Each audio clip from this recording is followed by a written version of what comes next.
myself. I'm Rebecca Shuman. I'm Senior Program Director at JBS, and I want to welcome all of you to join us this afternoon for this very informative topic about accessibility, website accessibility specifically. I know for me, I'm going to learn a lot of things I actually never thought about, and I'm really excited to be part of this presentation. So I just want to take 1 minute to thank, and I don't know that our NJDVRS partners are on the call yet, but some of them are joining us. I want to thank New Jersey Division of Vocational Rehab Services for enabling JBS to provide services to employers in specifically in Essex, Morris, and Passaic counties through their Innovation and Expansion Program Employment First Grant. We're real excited to have this grant and to be able to provide lots of different training programs for employers. This program enables JBS to provide a variety of no-cost services to employers, including on-site or virtual training geared to employers' needs, access to a pool of work-ready potential employees, enables us to raise awareness of the benefits of hiring employees who have disabilities, and works to dispel myths associated with the cost of hiring individuals who have disabilities. And if anybody is interested in any additional training specific to their company, if you reply back to Dana, who sent out the invitation for this training, I also put my information into the chat box. You can reach out to me directly. That would also be great. So I also wanted to just mention 2 other events that we have coming up. One is going to be on October 10th. It's an in-person event from 9:30 to noon. The topic is employing individuals with disabilities, and we're really going to be focusing on legal responsibilities, navigating the interactive process, and disability etiquette. And that event is going to be co-sponsored by the Employer Association of New Jersey. It will be at Essex County College on Bloomfield Avenue in Caldwell, but you do need to register, so you can reach out to me if you're interested in that as well, with my information. The other event is going to be on October 28th, where we are hosting an employer recognition event honoring employers who have been hiring individuals who have disabilities. And this is it's always been a big event. It's also part of Disability Employment Awareness Month in October. Our county executive in Essex County, Joe DiVincenzo, will be there. Plus we have some other guest speakers. So we're real excited about that. It's going to be at the Wilshire Grand. So it's going to be also an in-person event. If you're interested in participating, it is by registration only. There is no cost for either of these events, but you just need to register. So I will put my information again in the chat box. Please feel free to reach out to me and let me know that you're interested. And now it is my pleasure to present Tanner Gears, who's going to tell you a little bit about himself and then get on to the topic at hand. Tanner? Thank you so much, Rebecca and Dana, for allowing me and Julie, my assistant, to be here and present on this topic. It means so much to me. And let's go ahead. I'm going to start sharing my screen here. And let's see, 1 second. All right, I'm going to go ahead and sharing the screen now. Julie, if you want to go ahead and request control. Sure. All right. 1 moment. Okay, so what we're going to be talking about today is the offense and defense of digital accessibility. And I'm going to talk about a little bit why that's important, why it's important for you, why businesses should be focused on this, not just from a legal compliance perspective, but actually what's the opportunities, what's the benefits, what's the offense that we can gain, what's the points we can put up on the board as business owners when we talk about web accessibility compliance. And again, my name is Tanner Gears. I'm in a unique position. I was just an all-American kid growing up, never really had, considered myself disabled. even though I was diagnosed ADHD before there was ever an H, just ADD. And then I was diagnosed hard of hearing while in high school in the sound booth, got the headphones on and everything. And basically it takes an airplane to go by the right side of my head for me to hear it. But then one day, when I was 21 years old, I was driving home from the enlistment office. This was just after 9/11. I was highly influenced by that tragic day, and I wanted to serve my country. It was really important to me. And on my way home, it was in Tucson, Arizona. I was eastbound on Speedway Boulevard, one car back from the intersection, and I saw for the first time in my life, I saw a blind man. Now, I had volunteered at Easter Seals growing up, right? So I had been around people with severe disabilities, mobility disabilities, and that was in the mid-90s before the ADA, the Americans with Disabilities Act, was really a big thing, right? So we had to bring our ramps and all these different little devices that we would bring to help these individuals who needed motorized wheelchairs to get into the building, right? The physical building. And so I'm looking at this blind guy getting ready to cross the street, and he's got his cane lifted up. It's horizontally across his body. It's parallel to the ground, perpendicular to his body, and it's head height. And he's holding it out in front of him. And I didn't know. I was just like, oh wow, I guess that's how you do it. And if you've been around people who are blind, you know that that's not how you do it. But I didn't know. I'd never met a blind person before. And just 2 weeks later from that day, I would wake up in the hospital after a car accident with my jaw wired shut, bones sticking out of my face, my back broken, and I would also wake up totally blind.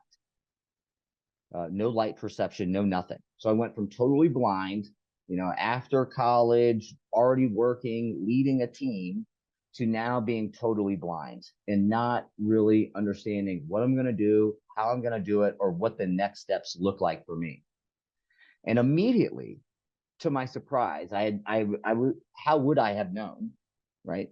But to my surprise was the amount of discrimination and the changes that I would see in people and how they would interact with me. Now, I'm in my early 20s. Whenever I applied for a job, if I got the interview, I got the job. I knew how to communicate my value, right? If I went to a doctor's office, I never had an issue before. If I was going to school, I never had a problem enrolling into classes or anything like that. But all of a sudden, my friends, my family, they start treating me different. The doctors are treating me differently. They're talking to me as if I'm stupid. It was this as if I don't understand what's going on, as if I'm not capable, if I'm not intellectually inclined. When I was enrolling into school, I began to face discrimination with the enrollment process. You can't enroll in this class because you're not smart enough. There's going to be group work. You're not fast enough. How are you going to deliver a presentation? And when I would start to, when I was going through the hiring process, I didn't understand that, the hiring manager across from me, they didn't realize how blind I was until I told them, right? Because I'm making eye contact, I'm talking with my hands, I understand the importance of body language and what it means to communicate, right? So they didn't really know until I told them. And then once I tell them, everything changes. And so you don't really know how different things are until you become that difference.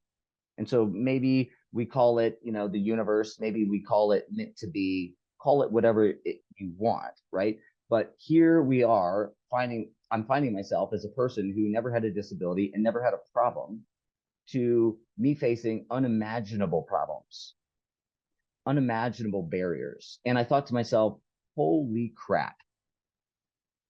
If someone like me, who's motivated, who's driven, who can communicate, who can articulate themselves, who considers themselves to be at least average intelligence, if someone like me is struggling, what about everybody else? What about people who don't have the education, who don't have the experience, who don't have the understanding of the way the world works, who haven't led teams before, who haven't been in jobs, who haven't graduated? Like, what do these people do? And that was when I knew, as an early blind man, that when I'm in the position to hire blind, I'm going to do that. I don't know how I'm going to do that. I don't know what that looks like, but I know that as an entrepreneur, the blood that pumps through me, when I create the opportunity for myself, I am going to give that opportunity to other people. And that ended up manifesting itself and maturing itself into our organizational vision at Accessibility Officer, which I founded in 2021. And our vision is that the US disabled unemployment rate is the same as the US unemployment rate. And in order for us to do that, we got to do a lot of things. And one of those things, in addition to so many other things, but one of those things is digital accessibility. And that is the focus of our presentation today. I am a small business owner myself. I hire blind. We've got a team of, somewhere in the low teens in terms of number of people. We're over 10 people. We have built our own internal software. We do a digital accessibility testing practice, and then we have our vocational rehabilitation training programs, specifically the Certified Accessibility Tester program, the Getting Hired Playbook. We do all these things to help people get hired that have disabilities. And we do all these things within digital accessibility compliance to help businesses, governments, and educational institutions make sure that they are what we call disability ready, right? Meaning that we are ready for our customers that have disabilities. We are ready for our students that have disabilities. We are ready for our employees that have disabilities. We are ready for people that have disabilities. And the fact of the matter is, just like me, disability happens. So whether it's happened to you in the past, a family member in the past, or you become temporarily disabled later in life, right? It always happens, right? Grandparents lose their sight, parents lose their sight, they lose their hearing, they lose their cognitive function, they lose their mobility. Disability will happen. It's just a matter of when. And my focus is helping ensure that everybody is disability ready for when that intersectionality happens. So digital accessibility. Why is this important to you? Let's get right into the slide deck. So Huli, if you don't mind helping me with some of the slides, let's go to the next one. Why is this important to you? So of course there's brand, right? Website traffic, customer acquisition costs, right? Your CAC, multiple optimization, SEO, or search engine optimization, user experience and conversions, operating capital, right? Operational capital, because there's a legal compliance issue here. And how did we get here? Let's go ahead and go to the next slide. And just a real quick or high level overview of digital accessibility compliance. So if you guys don't know, digital accessibility or web accessibility compliance under the Americans with Disabilities Act is the same thing like physical accessibility, right? So you got your ramps, you got your doorways, your handicapped parking spaces and bathrooms. Those are regulations, legal requirements that apply to the physical environment. And today, the US Supreme Court, the Department of Justice, recognize websites today as places of business, right? E-commerce happens, commerce happens, transactions happen. And so in the United States, if you're a business and you have a website, legally, you're required to comply with the Americans with Disabilities Act. This is not as an employer, right? You don't have to have a certain number of employees or anything like that. Those regulations under the ADA are different. This is a public accommodation because you, as a business owner, are serving the public. And your website today is now recognized no differently than your place of business, the actual place where you get mail and you show up and you have an office and a desk, all of those things, just like those have the same type of requirements under the ADA for wide door frames, counter heights, bathrooms, etc. The same things apply to your website. And that's what we're going to talk about in this presentation. So how did we get here? It's really about money, the law, and opportunity. And I kind of discussed this, right? But there were about 817 digital accessibility lawsuits that were filed in 2017, and that skyrocketed up to over 4,000 in 2023. We're on track to being closer to that 5,000 number at the end of 2024. Now, this completely dwarfs how many cases were settled. We don't know how many thousands of lawsuits that were settled outside of court. We also don't know how many thousands, any more thousands and thousands of demand letters and threats of litigation were sent out to small businesses like you on a daily basis in 2023 or 2024. How many demand letters were sent? We don't know. This is not documented, right? So as a result, all of these lawsuits, you got to fix it. You got to be compliant. And all of these digital accessibility software, AI, automation companies started popping up. You may have heard of some of these companies like AccessAbility or UserWay or AudioEye. And if you're in the space like I am, you know about the litigation that's happening against these companies, right? And we'll go into that a little bit later. Basically, the short story is that these companies are now being sued for fraudulently claiming that they're going to fix your website for accessibility just by installing a line of code. It can't happen. It doesn't happen. It won't happen. It is all false. It's fictitious. And all of these companies are being sued by our government agencies right now. So how do you protect your business? Let's go to the next slide, please, Huli. We want to do digital accessibility testing and reports. So what does that mean? That means automated testing. We're going to show you some of that live here on today's call. We're going to do manual testing with screen readers. We're going to do that on today's call. And you want to show periodic reports of showing, hey, this is my compliance status, and this is how we're moving forward. Essentially, to be legally compliant, you don't have to have everything super duper fixed up, but you need to be showing progress. You need to be showing improvement, and you need to have this documented, meaning like we're actually doing this work. So if you're doing automated testing, manual testing, and you're reporting on it and improving upon it, you're in a good position. Most companies are not. Most companies don't have a digital accessibility policy statement on their website. What is your digital accessibility policy? Do you have one? If you don't, you can copy ours at accessibilityofficer.com, right? And I will show you that later, right? Don't use an accessibility overlay. If you want to protect yourself, you don't want to use an accessibility overlay. We're going to be demonstrating one of those later on this call. But an accessibility overlay, I kind of already mentioned, that is a company that will tell you you can fix website accessibility compliance just by installing one line of code on your website. AccessAbility, UserWay, AudioEye. There's a ton of these different companies that all provide the same thing, a line of code that magically changes your website completely for people with disabilities and makes you compliant across everything. It's just not possible. It's not true, and it won't ever be true. And we'll go into more reasons for why that is.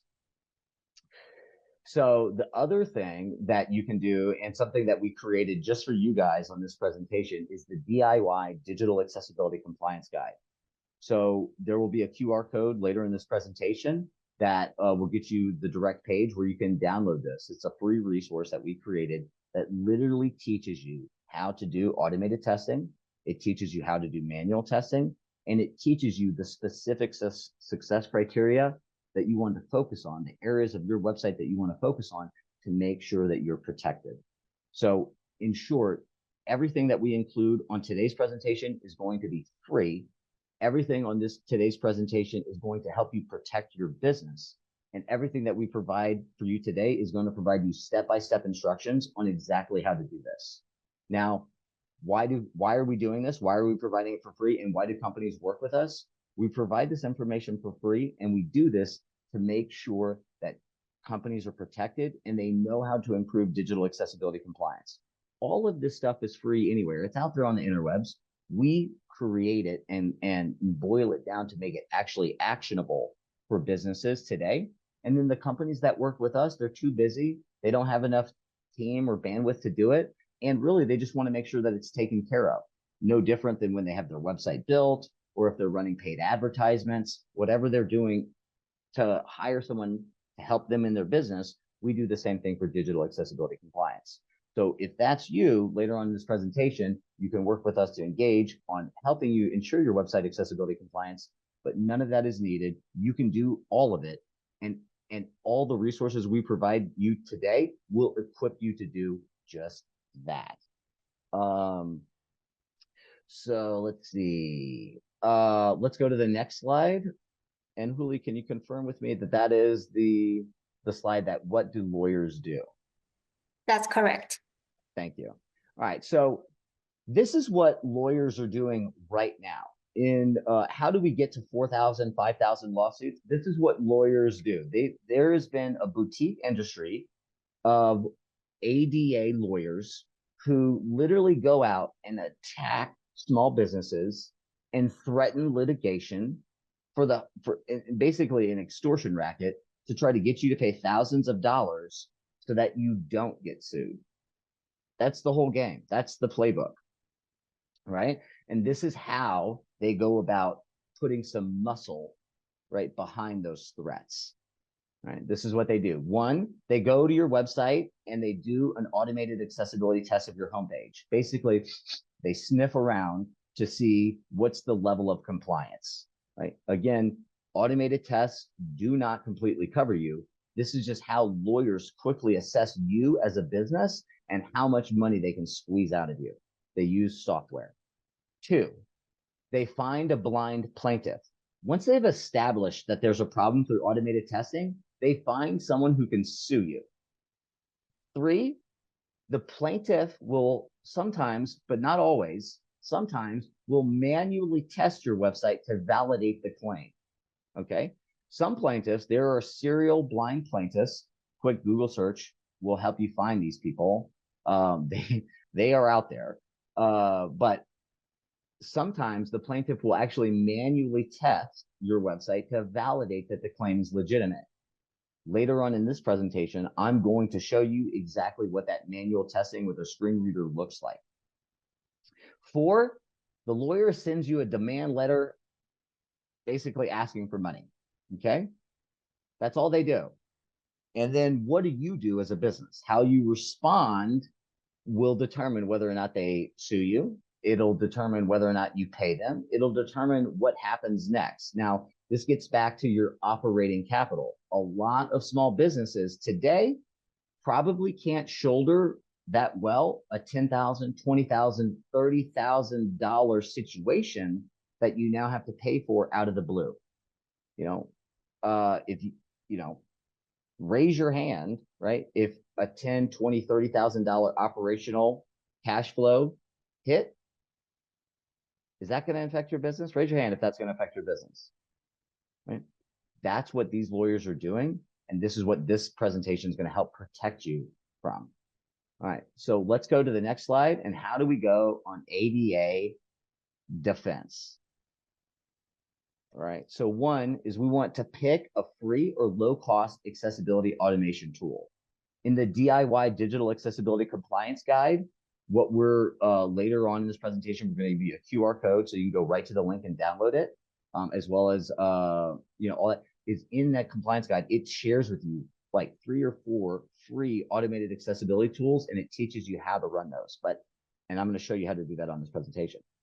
But you want to test your homepage. Okay, that's the first thing that you want to do, and then you want to remove the violations that software can find. Okay. If you've got less than 10 compliance violations on your homepage that software can find, the lawyers are probably going to move on. They may still send you a threat or a demand letter, but if you have awareness on what your compliance status is like and you know that your compliance is good, then you can brush that off. But what would you do if you had a ton of violations or if you didn't know what your compliance status was? That's why it's so important to at least do automated testing. The next thing that you want to do to protect yourself is publish an accessibility statement. This can be templated language. We have a super robust accessibility statement on our website. It documents everything that we do for accessibility, how we maintain accessibility, and it provides communication mechanisms for people to report if there's an issue.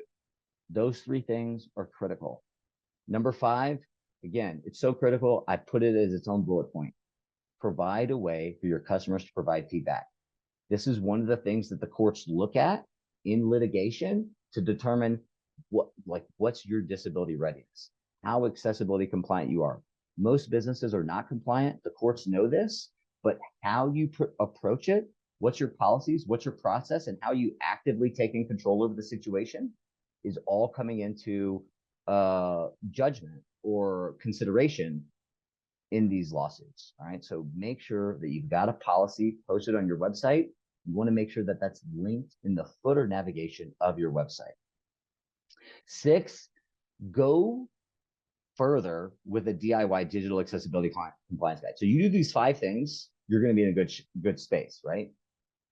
Do an automated test, fix those violations, put up an accessibility policy, provide a way for customers to provide feedback. You do those things, you're going to be in great shape. Okay. But you'll need to go further. Right now, lawyers are just sniffing. This will become more difficult to maintain. This will become more difficult in the future. But right now, lawyers are looking for the low-hanging fruit. And if you don't do these minimal things, you are the low-hanging fruit. So the next thing that we want to do, let's go to the next slide, please.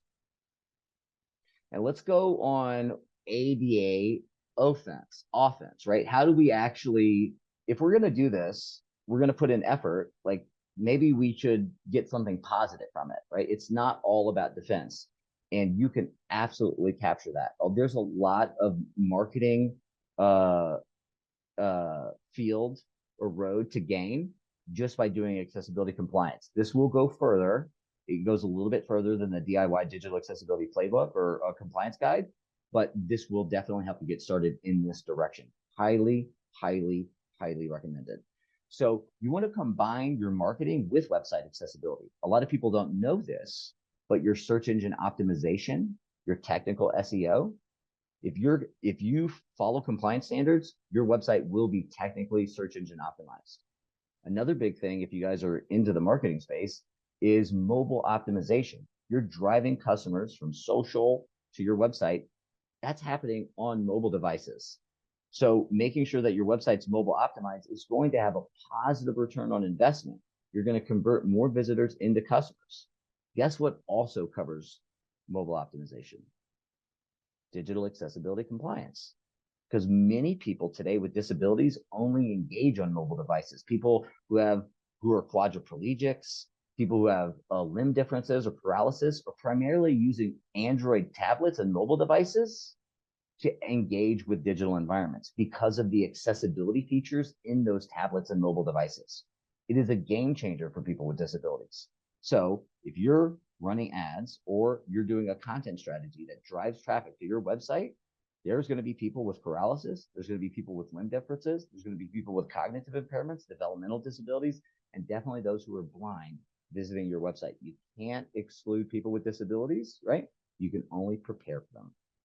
So you want to combine marketing with website accessibility. You can do this by partnering or creating your own in-house team, okay?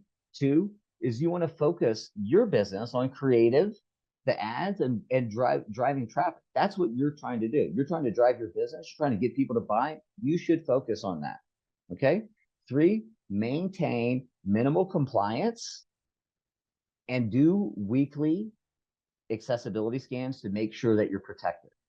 Okay, that's the defense part, right? If you're going to be driving traffic to your website, you probably want to make sure that you're at least minimally compliant. So make sure that you don't have any automated violations, right? And do those checks on a regular basis. Anytime you do a new campaign, you do a new promotion, you do a new landing page, do an automated test, make sure that you're protected. 4 is you want to maximize conversions and UX or user experience with accessibility quality assurance or QA testing. Essentially, you want to do manual. You would not build a website, put together a campaign or products. You would not launch a website without testing it first. Hey, can I add a cart? Can I add this item to the cart? Can I check out? Does payment processing, does that work? You wouldn't launch a website with payment processing before testing the payment processing actually works. It just makes sense, right? The same thing is true with accessibility QA. If you're testing manually for QA, you're also going to maximize the conversions and the user experience just because you're including those best practices for accessibility. We have countless customers who come to us and we let them know, hey, you've got this accessibility barrier in your checkout process, in your shopping experience. And by the way, it's also causing friction for your other customers too. Yes, this is a barrier for a screen reader. It's a barrier for a blind person. It's a barrier for a person who uses speech to text technology. But this is also a barrier for just regular individuals who are using a mouse or not. So number 5 is mobile SEO. And mobile SEO, search engine optimization, and mobile optimization with QA. We're going to by manually testing your website, you're going to improve technical search engine optimization and mobile optimization. In other words, Google is going to love you a whole lot more. And when people land on your website, it's going to be a better experience for them. Right? So at the end of the day, digital accessibility and manual testing makes your website better, easier to use for everybody. Here's one example that you guys know and are familiar with and probably use on a daily basis, regardless of whether or not you have a disability, but it's accessibility related. In the 90s, closed captioning became big on TV. Today, we use closed captioning to make sure that everybody around us doesn't know what television program I'm watching, what ad I'm watching, what video I'm watching, or what content I'm watching. How many of you guys earlier today, watched a video with closed captioning? Right? That's accessibility. In other words, that's a better user experience for you because I'm accessible, right? People without disabilities take advantage of accessibility compliance without even knowing it. They don't understand that a better user experience, a better customer experience is happening because accessibility is embedded. Closed captioning is so embedded into the societal consciousness. If there's a video that doesn't come with closed captioning, even if you're not deaf, you're pissed because you can't read it if you want to. Optionality, very, very important. So let's go to the next slide, which is how to test your website for ADA compliance. So if we have enough time, I can do some live testing for your guys' websites, but I've got one queued up for you, and it's so perfect. So now I have discretionary income. I'm on Facebook, I'm on Instagram, just like you guys are. And I get served up ads all the time. The first time I made a purchase on Facebook through an ad was to Gorilla Healing. It's a veteran-owned business based in Florida, and they do like nutrition, kind of like supplements and like other kinds of healing stuff. I was so into that, and I was having this pain, and I made a $400 plus purchase, right? People with disabilities have discretionary income. They are getting your ads and they are clicking through to your website, right? But what happens when you don't have accessibility compliance layered in? What happens when you take the easy way out, quote unquote, easy way out, and it's actually the wrong way out, and you put in an accessibility overlay? I'm going to demonstrate for you exactly what happens. This is the website I'm about to show you is a website that I found because of a Facebook ad. I literally tried to make the purchase on mobile and I could not do it. I was so motivated to buy the product. I sent the website to my email. I emailed it to myself, and I then tried to make the purchase on desktop, on my laptop, and I still couldn't do it. I mean, how frustrating, right? Like, what if that was you? What if that was your business? Someone so desperately wants to buy your product, you paid an advertisement to serve them. You paid for that. You paid for that traffic. They're trying to buy and they just can't. So that's what I'm going to show you guys right now. Let's see. Let me let's see if I can do this right. All right, I'm going to share with you guys my sound. Share sound checked. You guys are going to hear what a screen reader sounds like. Leaving menus. PowerPoint slide. Accessibility Officer dash Google Chrome. And you guys are going to hear how a totally blind person navigates with a screen reader on a website. And I'm going to tell you what I'm going to do first and what the experience should be like. And then after I do it, I'm going to recap that for you. So, Huli, can you confirm that my screen reader is talking? Yes. Okay, great. Blank. So title is Accessibility Officer that virtual PC blank. Okay, so here we are. We're at the top of the page here. Visited link about. So I'm on the about link. Visited link about. Oh, let me change my sound. I'm sorry, it's going really fast. Screen share, PowerPoint. This meeting is the offense via JAWS Home Manual. JAWS Home Manual. Options. Voices. Voice adjustment. Enter. Voice and speak sample. But voice. voice rate colon 71, 27, 17%, 8, 19%, 20%, 6, enter, JAWS home manual. All right, that should be a little bit better. Task switching, Accessibility Officer dash Google Chrome. So this is our website, the Accessibility Officer website. Visited link about. Now, here I'm at on the about link. If you guys can see it, I'm gonna hit the tab key and I'm gonna navigate around this menu, this navigation menu. So you guys can see how my focus is changing as I'm navigating through the link. So I'm gonna hit tab. Accessibility Officer, banner region, list with 2 items, blog link. All right, so now I'm on the blog. Search region, submit edit, blank, placeholder, search ... To set the value, use the arrow keys or type the value. Right? You guys, that told me as a screen reader user a lot. It told me that I'm now in the search field, and it also told me how to use the search field, right? Where I can type something in like blog. BLOG. And now I know because of how this search field was labeled programmatically, Janet Sewell. even though you can't see it, I know that I can down arrow and see search results. Blog, submit list with 5 items, 6 easy steps to. Now, if that wasn't labeled accordingly and I just typed in blog, I would have hit enter and I wouldn't have found any search results because that's not how this search function works. Right? So I'm now going to shift tab out of this. I'm going to come back into the menu. List with 2 items, blog link. All right. So now I'm on the blog. So now if I hit spacebar or enter, I should go to the blog. Enter. Accessibility Officer document, blog bullet Accessibility Officer. So I'm stopping the screen reader because that told me 2 things. 1, it told me that I activated the link. 2, it told me where I'm at, the blog. Now I'm going to navigate by heading. Okay. I'm programmatically going to navigate by heading so that I can understand how this page is laid out. Headings, if you're looking at a website, are typically text that's larger, bolder, or stylized in a different way to break up content, right? Sighted people will use a website and skim the website for these headers.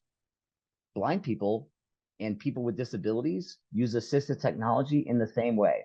I'm saying blind because that's me. But if I'm a speech to text user, like I don't have function of my limbs, that, I can't use a mouse or a keyboard, right? I'm going to use this very similarly. If I'm going to use a different assistive technology, like an eye gaze or facial recognition technology, if we think about the late Dr. Stephen Hawking, right? He would use facial recognition and eye gaze technology to move the mouse around the computer. And then he would use a screen reader, like what I use, to actually speak.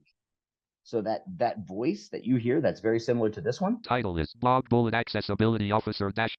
That's how Dr. Stephen Hawking spoke. He used a screen reader to do that. So he was using multiple assistive technologies to write books, to lecture, to do all of that stuff. So now I know I'm on the blog and I'm going to navigate by heading. The Accessibility blog heading level 1. Right, heading level 1. Every page should have a heading level 1, and it's the title page. This tells a person with a disability, this is the page that I'm on. I'm at the top of the content, and this is the content, the general information. Heading level 1, the Accessibility blog. The Accessibility blog is what content is on this page. Now, if I navigate by heading, notice heading level 1. Heading level 1. That's the number. There should be only one heading level 1 on a page. Everything else, heading level 2, heading level 3, should have a structure to it. So more important things will be heading level 2s. Lesser important things will be heading level 3s, and so on. So here we go. DIY Digital Accessibility Compliance Guide visited heading level 2 link. So this is the compliance guide that we built for you guys. All right. This is what we're going to be sharing with you later. I'm going to go to the next heading. Case study : VB Cosmetics Inc. Heading level 2 link. Okay. So this is heading level 2. This is a case study we did with VB Cosmetics, an online retailer who we helped through a difficult growth phase in their business. They too were threatened with ADA website accessibility litigation. Buying guide for digital accessibility. Right. So this is how a person with a disability may begin to engage with your website. This is what success looks like. This is programmatic structure. This is, hey, when I'm on a page, it tells me title is blog bullet Accessibility, what page I'm on, right? And as I activate links, like Links list I view. can bring up the links list like this with my assistive technology. Access about 3 and I can current page quickly, blog 4 of oh, look, I know current page blog 4 the current page is on the blog, but LinkedIn 5 of if I wanted to 53 go to maybe the company LinkedIn page YouTube or 6 the of 50 YouTube link account, I about could do 3 of that. But maybe I 53 just want to learn more about this business. If I hit enter on this, enter it's gonna blog bullet take me to the page, right? And so as I confirm this with my screen reader, title is about us bullet accessibility officer dash Google Chrome right? About us, I'm gonna go to the first heading. meet the leaders heading level 1 Meet the leaders. That's exactly what this content is about. heading level 2 Tanner Gers I just down arrowed one time, heading level 2. Here I am, Tanner Gears, founder and managing director. founder and managing director. This is what a digital accessibility experience looks like. I know what's on this page, so if I hit B for button with my screen reader, it should jump me to the play button. Listen up to a story of Tanner Gers, founder of Accessibility Officer button. Even better, because my team has this button labeled so well that I know when I press it, I'm going to hear. Listen up to a story of Tanner Gers, founder of Accessibility Officer button. Right? What does that mean from digital accessibility perspective? This means that if I engage with this element, this button, this video, I know exactly what's going to happen. When I ask my screen reader, what page am I on? Title is about us bullet accessibility officer dash. I know I'm on the about page. And if I want to know what interactive element I'm on, listen up to a story of Tanner Gers, founder of Accessibility Officer button. I know exactly where I am. This is digital accessibility. Now, let's see the opposite. Let's see what digital accessibility should not look like. Alt F4, JAWS home app, screen sharing PowerPoint slot. This meeting is being the offense vs defense of screen power. This meeting is the offense v JAWS home screen sharing meeting PowerPoint. This meeting is the offense v JAWS home screen share. Okay. Search So OUT things Outlook happen. left parent Good classic route thing enter. your boy Opening is prepared, and I had a suspicion blank. that this might happen. So I'm not able to join early. I'm waiting for inbox dash I sent the tanner.home. link to myself. Unread FLX unread FLX unread FLX Thank y'all so much for downloading the DIY Digital Accessibility Compliance Guide. Love y'all so much for that. unread Heather Burns v unread otter.I unread otter. Unread Dan Morgi unread Scott Long unread meeting summary with unread Zoom unread Tanner Gers Arctic tune Here it enter. is. Link I get a lot of emails. HTTP JAWS version So 2 enter I'm bringing up this HTTPS : Arctic cool vertical bar cooling act for screen dash reader mode dash click the first button of the website. Page has 4 regions. Arctic. Okay, so this is it. Arctic, cool. I got this Facebook ad. Now, post-COVID, I don't know if anybody has like similar COVID, long-tail COVID issues, but my body is not great at regulating body temperature anymore.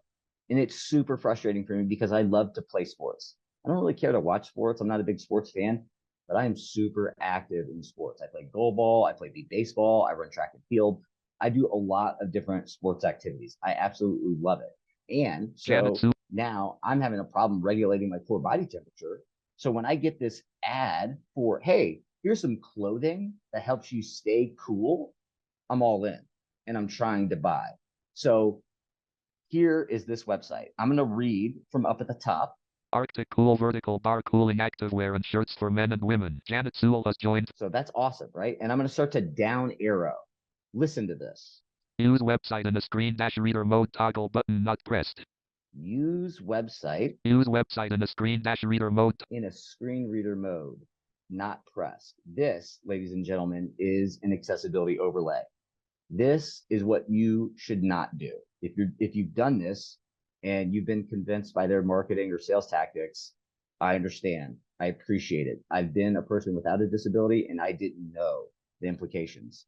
This right here is a big red target on your business's back that says to any ADA website lawyer, sue me, because I know I'm not accessible and every lawyer knows these don't make you accessible.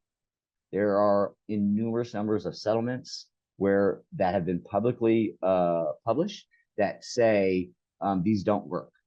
And I can provide plenty of resources on that, but don't do this. Link same page coming link down. Open AccessAbility free shipping in the link Arctic cool rewards : sign in or join now. So I can sign in or join now. List of 1 items.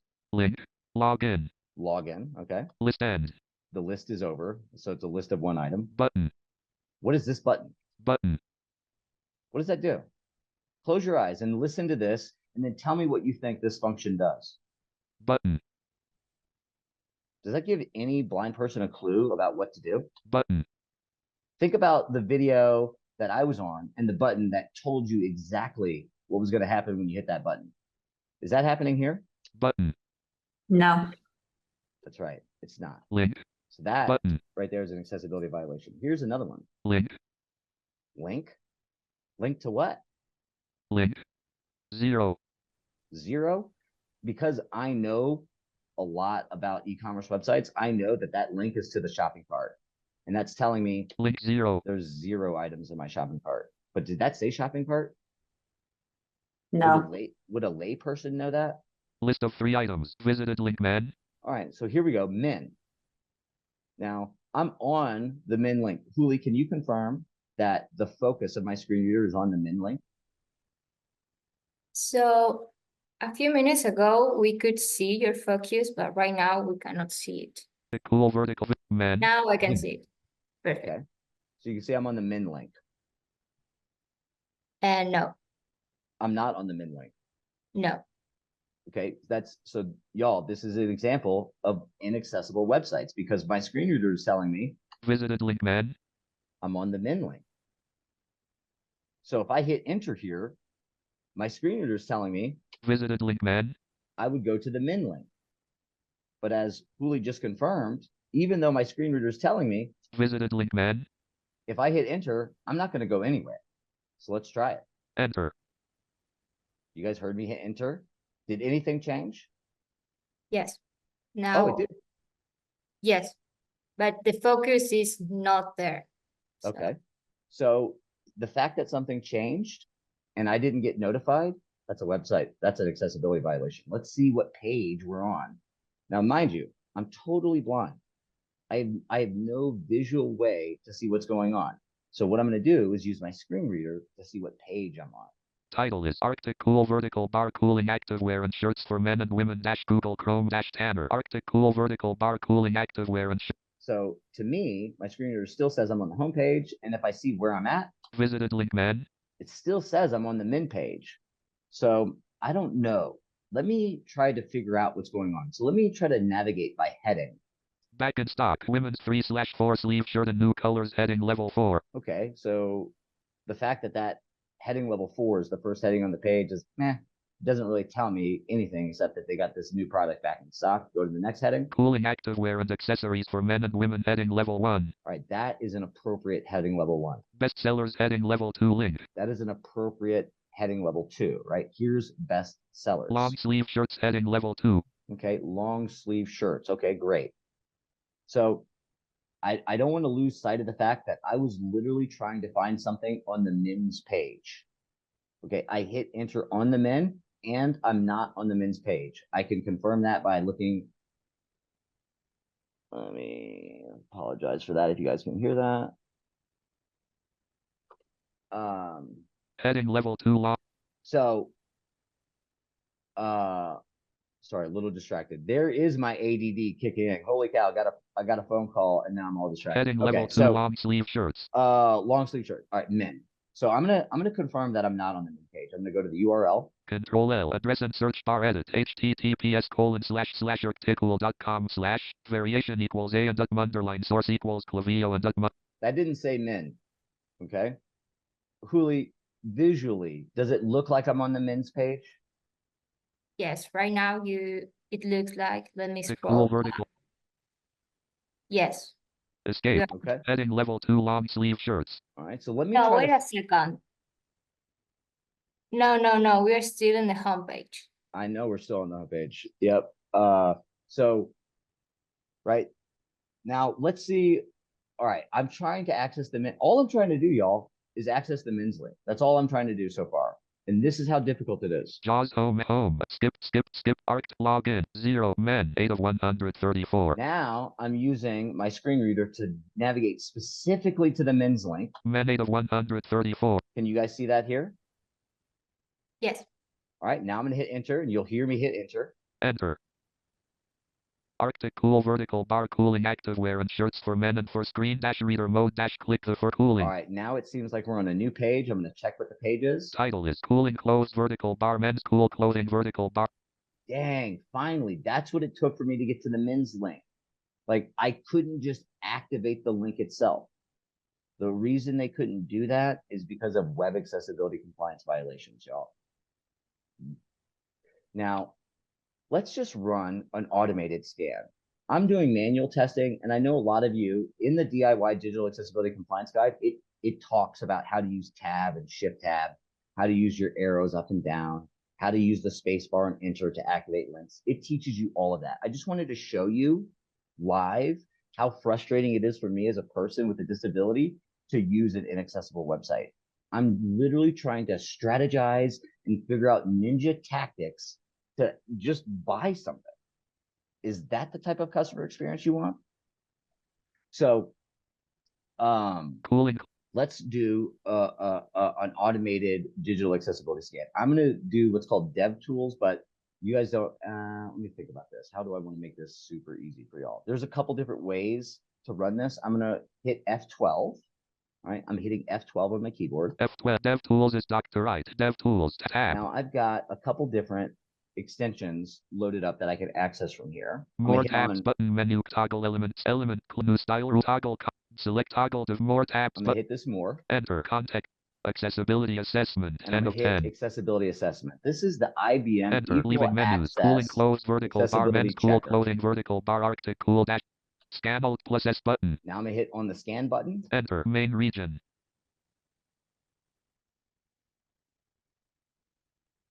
Just taking time for the automation to scan this website against the success criteria that automation can test against.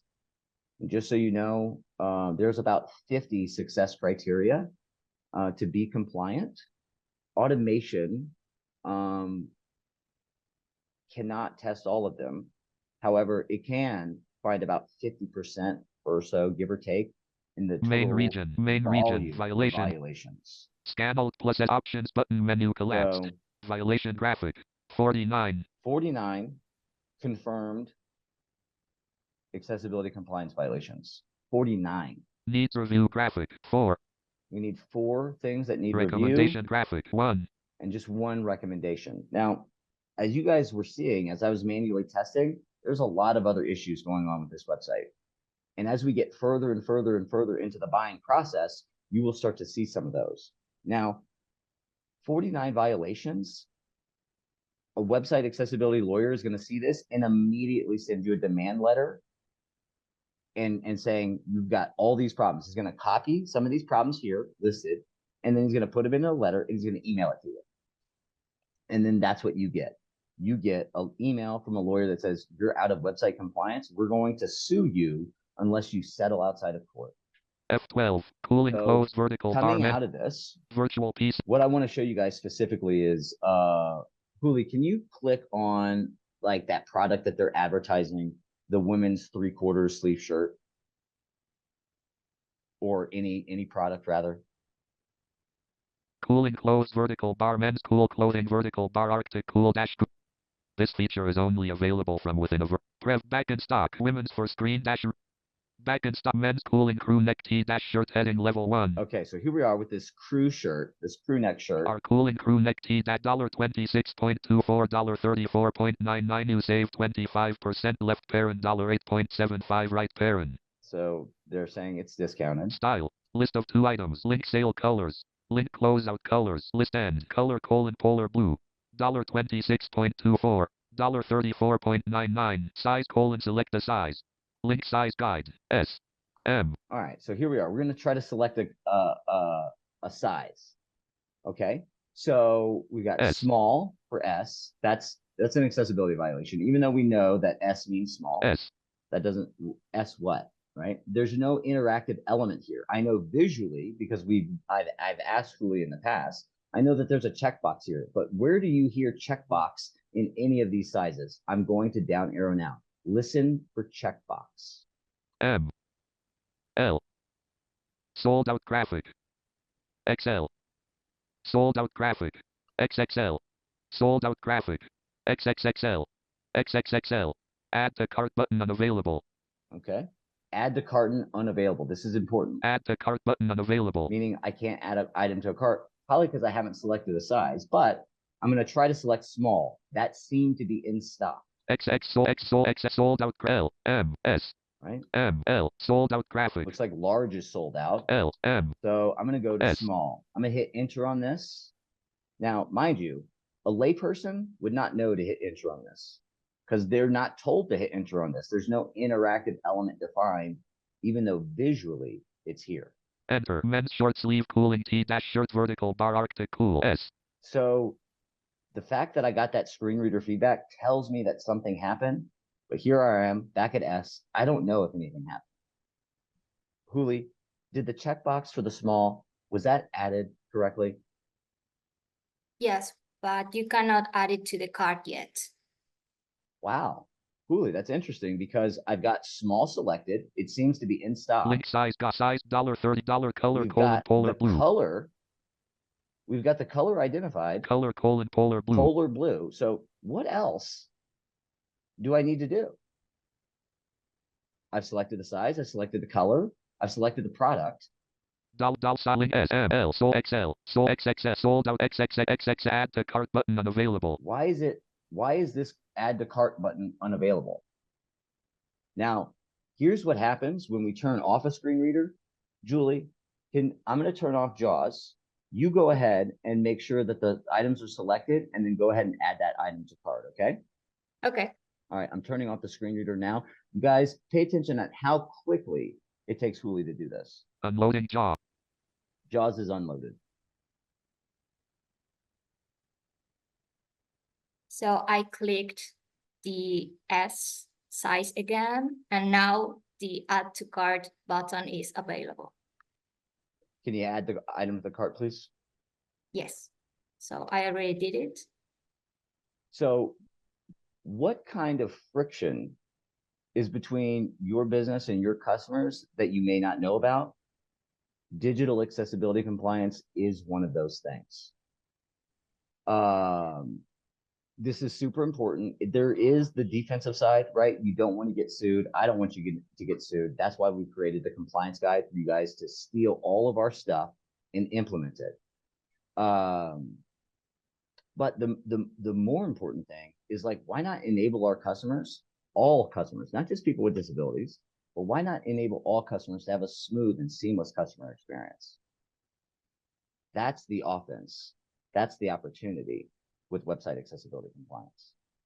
So I want to stop here. And Dana, if it's okay, I'd like to open it up to questions, comments, and if you guys have anything specific, I want you to be super, super duper selfish, right? This is the opportunity to get whatever question you have answered and be super selfish about your business. I want to dive in and provide even more value to you. So Dana, do you mind opening it up for questions? Sure. And Becky here too. Yes, I'm just- here. Yes. So maybe Tanner, if you want to unshare your screen, Yes. Huli, can you help me out with that? or Sorry. I might Can be you- able. If you put the focus on the Oh, Zoom. I think I thing. can do it. Okay. Oh wait, where can I turned off my screen reader. I'll come back. I got it. I? Okay. JAWS. Arctic inbox F'd up screen sharing meeting Alt S. There you go. Title is JAWS Home and screen sharing meeting controls. More button dropped Alt S. You're good. That's Perfect. perfect. All Okay. right. So does anybody have any questions? You can either put them in the chat, you can take yourself off mute at this point. I just have one comment, because Yeah. I do, unfortunately, I do a lot of shopping online, and I just think that was really interesting.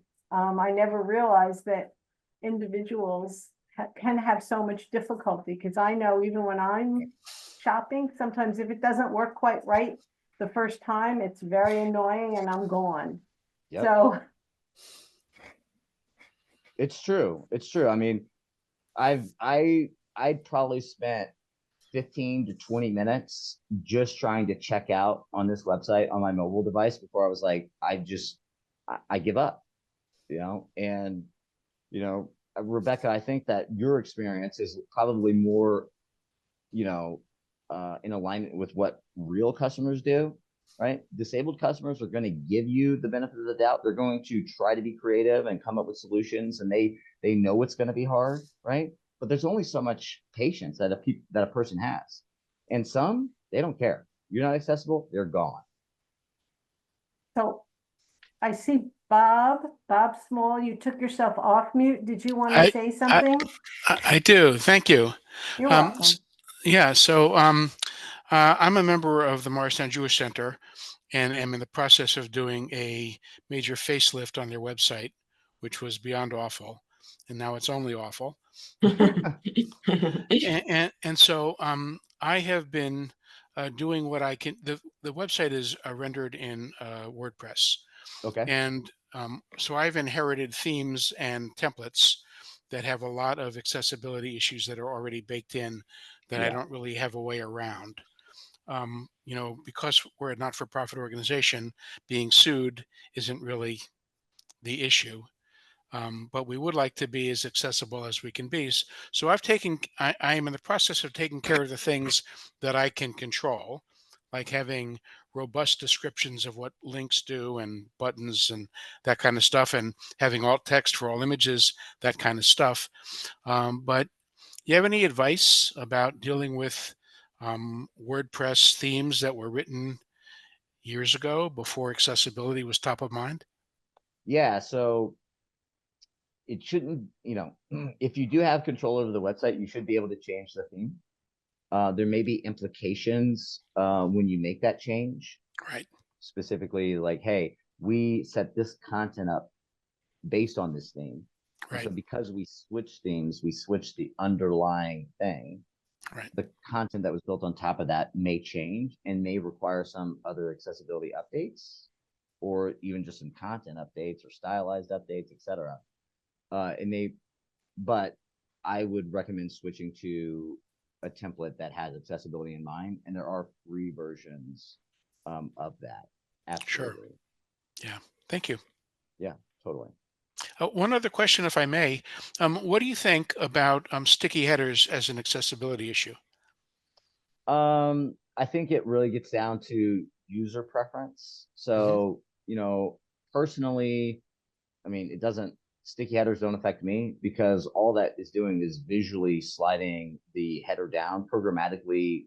Nothing really changes for a screen reader.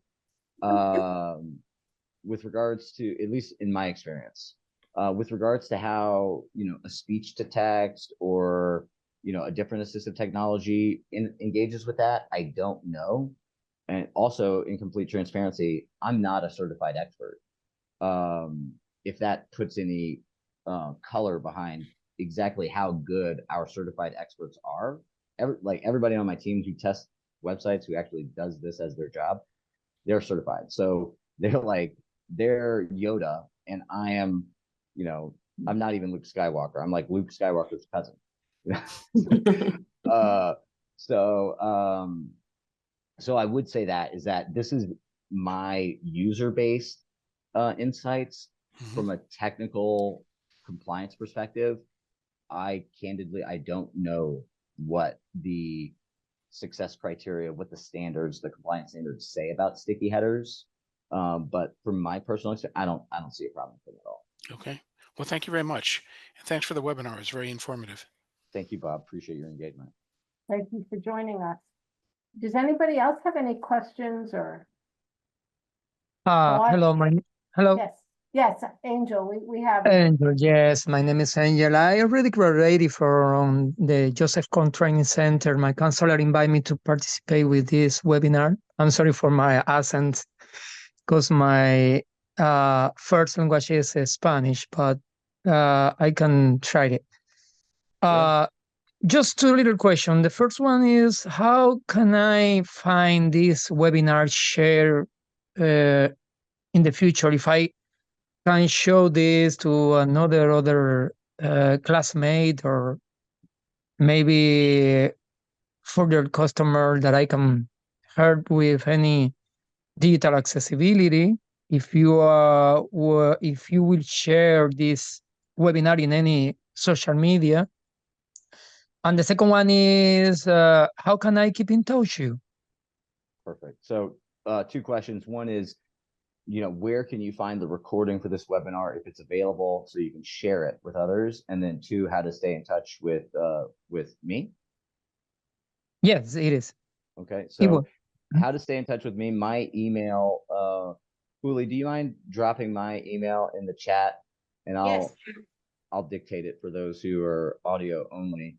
But my email is tanner.gers@accessabilityofficer.com. And then on socials, I'm everywhere at Tanner Geers, TANNERGERS. I'm probably Great. most active on LinkedIn, but yeah, email or LinkedIn is definitely the best places to find me. And then Dana, where where can people find this in the future? I think, Becky, will we be posting it online? Do you know? We'll figure So out a way. I don't do that, but Yeah, we'll try to figure out a way. I know that JBS does have a YouTube channel. And we Yes. can actually talk with some of the other folks at JBS to see if we can post this on that YouTube channel. And the other thing, oh, I'm sorry, Becky. No, I was just gonna say, just so that Tanner knows, Angel is talking about the rehab center. So that is a training center in New Brunswick, New Jersey, that is actually run by the New Jersey Commission for the Blind. So that they do lots of activities of daily living, training for people who are newly visually impaired, all kinds of different kinds of services that they provide at that site. So thank you for joining us, Angel. It's good to know that you were with us. Absolutely. So glad to be here and congratulations. This was an amazing webinar. So God bless you and thanks for all. And Angel, if you want to, I don't know if you have access, if you want to email me your information when we find out how this is available, I can let you know. Okay, I will do. I will do. I don't know if you have access to the chat box for my email. But who am I And we have speaking with? Angel's email. Oh, never mind. That's right. We have your email because you registered. So Yeah, Dana yeah. will make a note, and once we know how to get this webinar, we will make sure that we let you know and give you the link. Perfect. Sound great. Thank you. Thank you so much.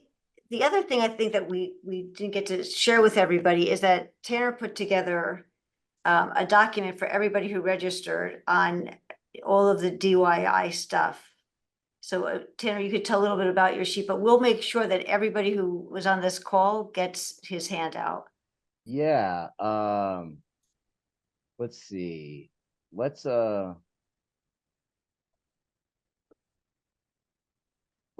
started screen share. The offense vs defensive website. Page down. Let's see. Participants F5. Slide notes graphic. Sonia Kimball. Julie, can you request control of my screen and then get over to the QR code on the slide deck? You're already showing the So QR the QR code Okay. is showing, yes. Okay. So And sorry, go ahead. no, No. please. And I send the same link through chat. Awesome. And we'll also email it to everybody too. So you have a choice of getting it a bunch of different ways. Totally. And thank you so much for putting that together, Tanner. Great information. It's my pleasure. It's Valerie Wagner has left the meeting. What my life's purpose is. From Gilda Scober to everyone, thank you. You're so welcome. Thank you for joining. Well, and if there's any other questions, you guys want to take it private or reach out direct or have some sensitive information, would love to help. Would love to help you along your accessibility journey. There's a ton of free resources on our website, whether it's Word document accessibility or how to buy like, Lisa procurement Walker. processes for buying accessibility The or buying digital websites and services with accessibility in mind, and even the DIY digital accessibility compliance guide. So there's a ton of free resources out there, my website and others. But I'm so grateful for everybody showing up today's presentation and learning and engaging. It really, really means the world. Thank you so much, Tanner. We really appreciate your presenting to us on this really important topic. And I certainly learned a lot about it. I don't think I'm going to look at a website quite Caitlin the Krumite same has left the way. meeting. So I really appreciate it. And thank you to everybody who joined us today. You will be getting, I believe, a follow-up email Yes, from yes. Dana. And From Christian Barcelos to everyone, thank you. You're welcome. thank you so much, Tanner. Wonderful presentation. Yeah. Very informative. Christian Barcelos has left the meeting. All right, y'all. Well, I hope y'all Leanne Bass all has- have a great rest of your week. Thank you again for joining. Paul Sakala. And, I hope more accessible websites are in our near future. Thank you again. Here, here. Title is the- Take care, everybody. Bye-bye. All Bye-bye. Bye-bye. Thanks for joining.